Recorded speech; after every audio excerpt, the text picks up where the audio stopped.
ci sànq rek PDG mi ngi doon commencé doon la présenter ñi nga xam ne moom mooy délégation bi ma ñëwaat ci tuuti rek parce que y a le PDG Cheikh Ahmed Tidiane Diallo, y a le DG Mamadou Lamine Badji, y a Cheikh Tidiane Seck Ndanan, qui est un communicateur traditionnel, il y a Abdoulaye Mbeng, qui est moi-même, je suis le chargé de l'administration au niveau de la boîte, il y a Djouma Diagne ADRH, Aminata Diata, Malan Goudjabi, il y a Diallo, qui est notre informaticien, il y a Pampouki, ADRH, Soukainou, il y a Khadija Soare, DRH,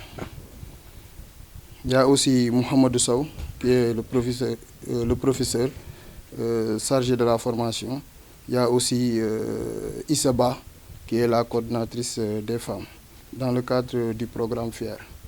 Donc, c'est la délégation que nous avons. Peut-être je vais laisser la parole à M. Sersek, comme ça, il fait introduction pour introduire le PDG.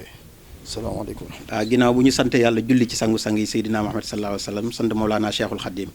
ñaanal Cheikh Mouhamadou Mountakha al Bachir suñu borom yàggal ko fi dëgëral ko ak mbooleem nag xulafaa yi nga xamante ni ñoo dëkk réew mi. tey nag ñu ñëw ci jataay boo xamante ni jataay boo am solo la kan moo ñu fi indi Cheikh Ahmed Tidiane Diallo. Cheikh Ahmed Tidiane Diallo mbooloo mi présentation bi ñëw nañ ci. waaye nag ki nga xamante ni moo yëkkati tey délégation bi nga xamante ni délégation bu rëy la ak ñi mu àndal di ndaw jóg di liggéey tàmbalee ci zéro ba egsi fi mu egg tey waaye nag fàttewul ñi nga xamante ni ñoom la àndal di liggéey ndax koo xamante ni dem nga ba tey di ca 14e édition si anniversaire yaakaar naa ni du loo liggéey benn fan ak ñaari fan kon bu demee tey bay defaat 14e anniversaire tey duppe ko koo xamante nii kat kenn la ci réew mi maa ngi ñëw ci moom yaakaar naa ni am na lu mu defal réew mi. Coon di sunu baay di sunu mag di fierté ci ñun ñi ngi lay wax ne jëmm ngi yoo xamante jëmm ju am jom jëmm ju nangoo liggéey jëmm joo xamante ni réew mi moom ñu mel nii la ñu soxla ndax laataa nga naan lan la ma sama réew defal da nga naan lan nga defal sa réew yow. kon kooku mooy Cheikh Ahmed Tidiane Diallo mu dëgmal bis bu rëy nag. di anniversaire bii nga xamante ni c'est la 14e édition mu tudd ko kan ki nga xamante nii nag yaakaar naa ni àdduna yëpp lay bége muy Thione Seck waaye nag réew mi dañu lay tiitaroo waaye nag da ngaa sagal sa askan. Thione sa askan jamu la sa njaboot jamu la sa diine jamu la te sa wërsëg yaa ngi koy bokk doomu aadama yi waaye nag yàqu dara ci sa fulla de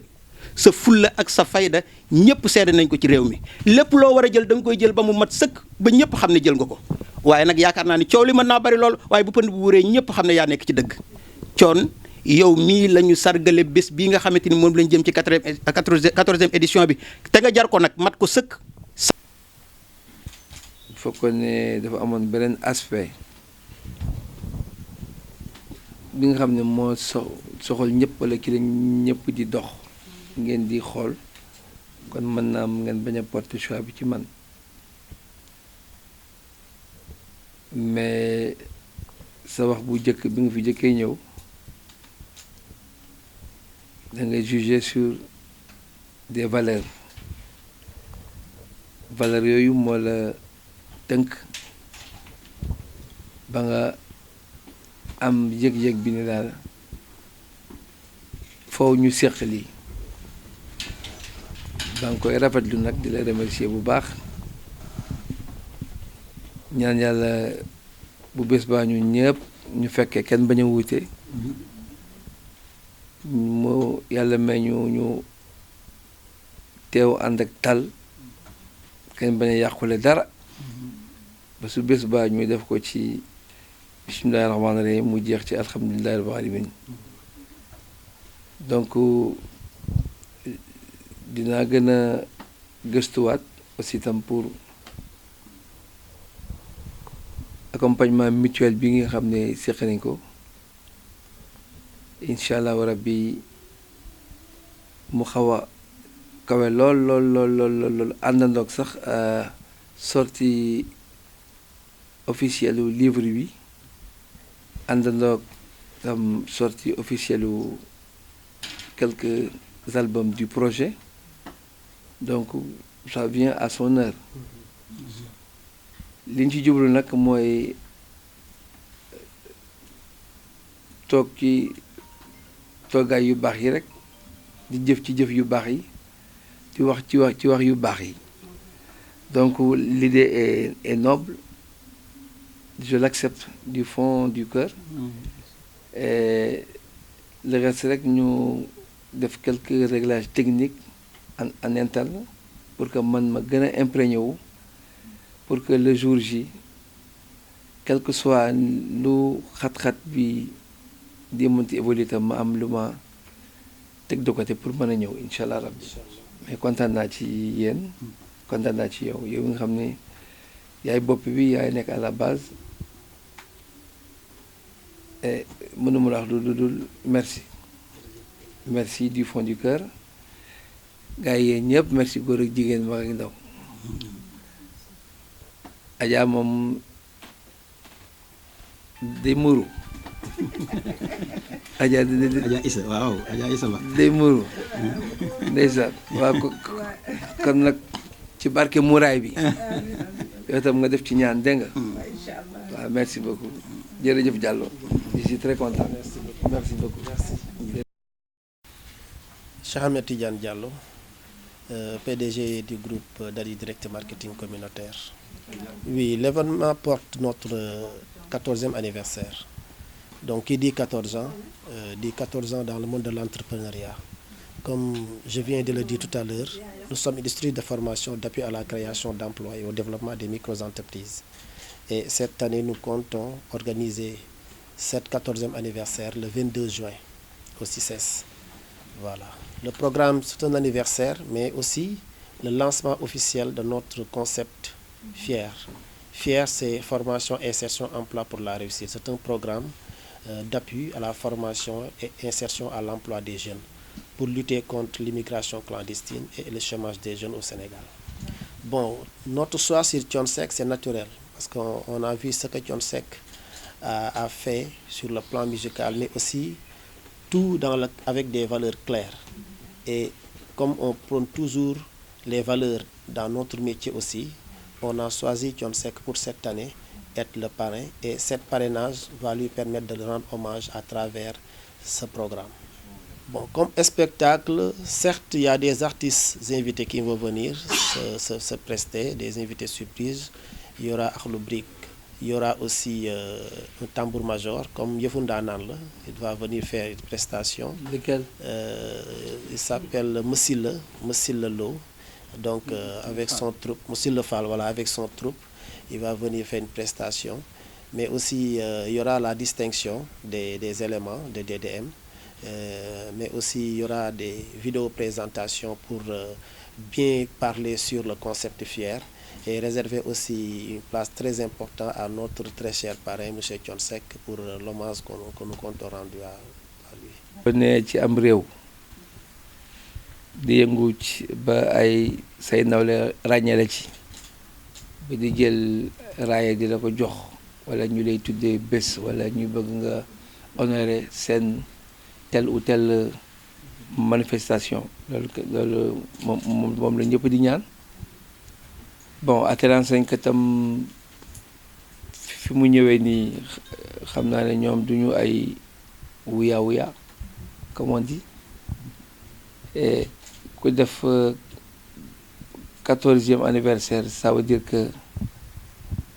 def nga 14 ans de galère, man laa koy tuddee, ak ay yéege ko wàcc ak quelques difficultés. Comme ñoom ils ont pu résister jusqu'à maintenant, alhamdulilah. Mais mbégte rek lañ ci am, mbégte rek. Le projet, ça s'appelle la CEDEAO en cœur. nga def entre parenthèse nga yokk ci Thione Seck ak Gogo. ak Gogo mooy Thione Seck mbët Thione Seck. Alors fii au Sénégal, 352 voix ont été posés au niveau de Dakar. Sans compter maintenant les chanteurs des pays membres de la CEDEAO. J'ai démarré par le Mali, mais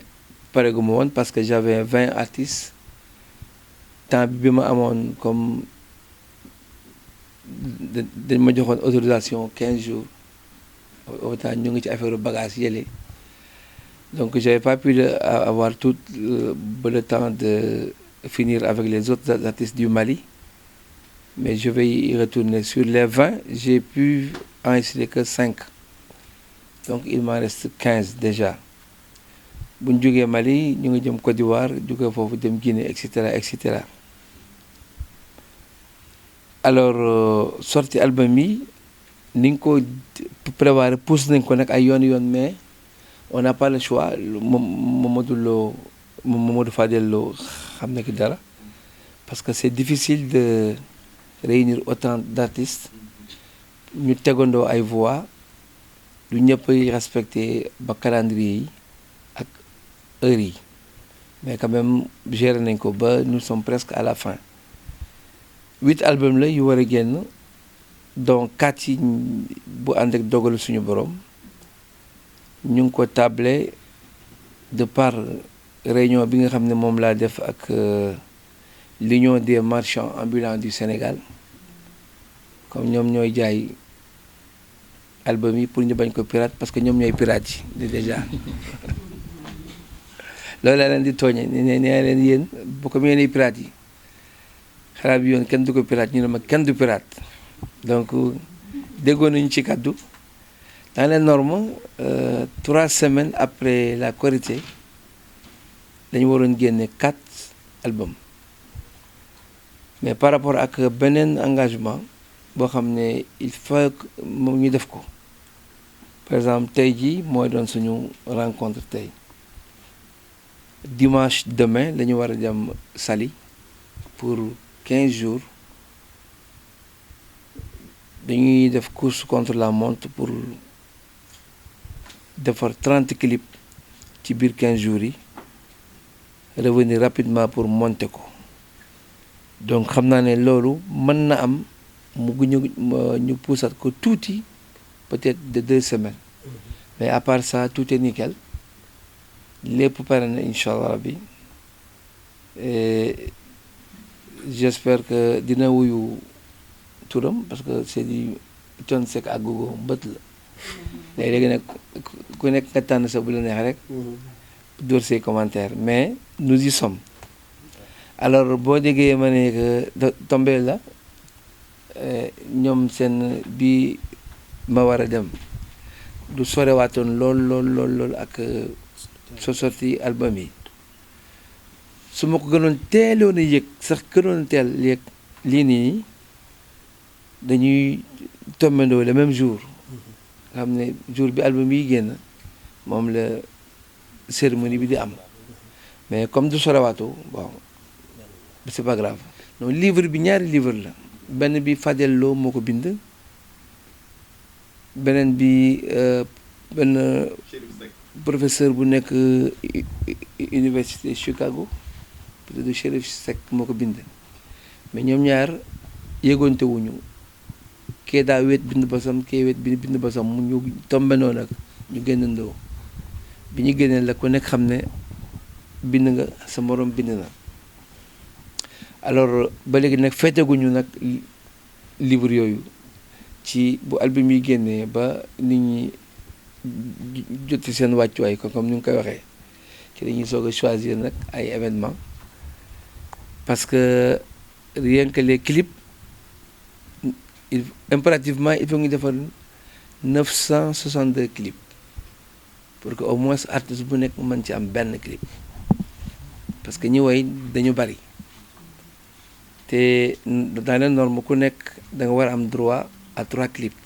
mais on démarre par one. Dërëmu kenn bu ci dugg pour le moment nii c'est un projet très lourd loolu laa doon waxtaan ak président Macky Sall il le sait am na projet bi am na business plan bi xam na ne c'est très lourd mais il m'a promis que Sénégal dina ko dugal loxoom parce que am na fierté bu rëy rëy rëy projet bu day ni jóge ci un Sénégalais et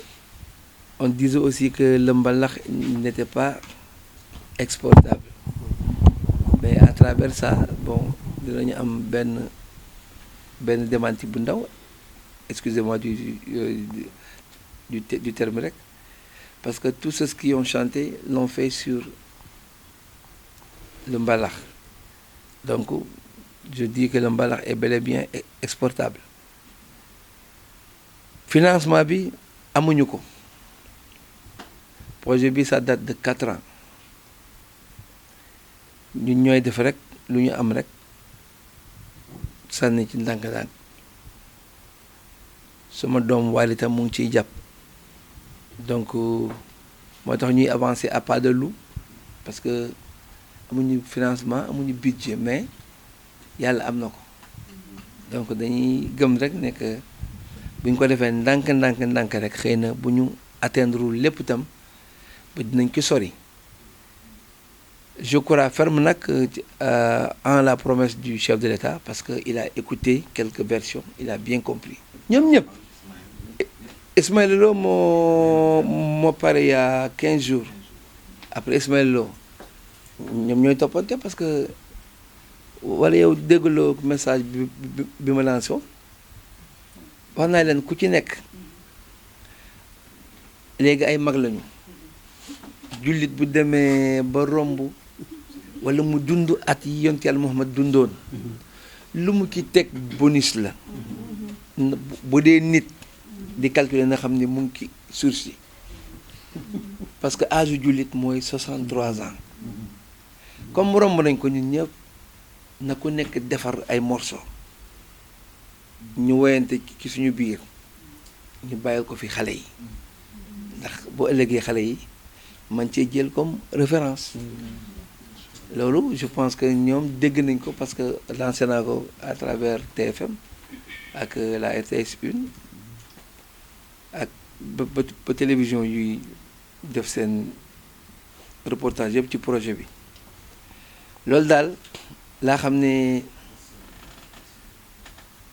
laa fi tegagum mais ñoom ñëppay woy bu soobee yàlla